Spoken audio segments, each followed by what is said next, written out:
বলছে না যে রাজনীতির সাথে ইসলামের কোনো সম্পর্ক নাই, তুমি এর পিছনে দৌড়াও। আবার তোমার সেদিক দুদিন আগে তোমার আরেক নেতা বলছে যে আমার কাছে বর্ণ ধর্ম দল সবার নিচে, মানবতা সবার উপরে। বেটা ওকে আবার ক্লাস 1-এ পড়া লাগবে। আমাকে তো মানবতা শিখাবে ইসলাম, আমার কাছে আগাবো ইসলাম সবার আগে, সবকিছু আমার নিচে।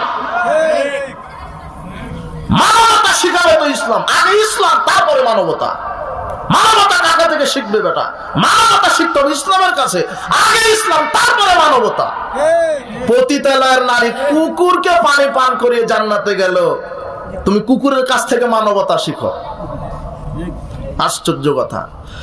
চেয়ারের লোভে ব্রেন বুদ্ধি সব পায়খানা হয়ে গেছে এদের, যে কোনো বললে চেয়ারে বসা লাগবে। আল্লাহ হেদায়েত দান করুন, সঠিকটা বোঝার তৌফিক দান করুন।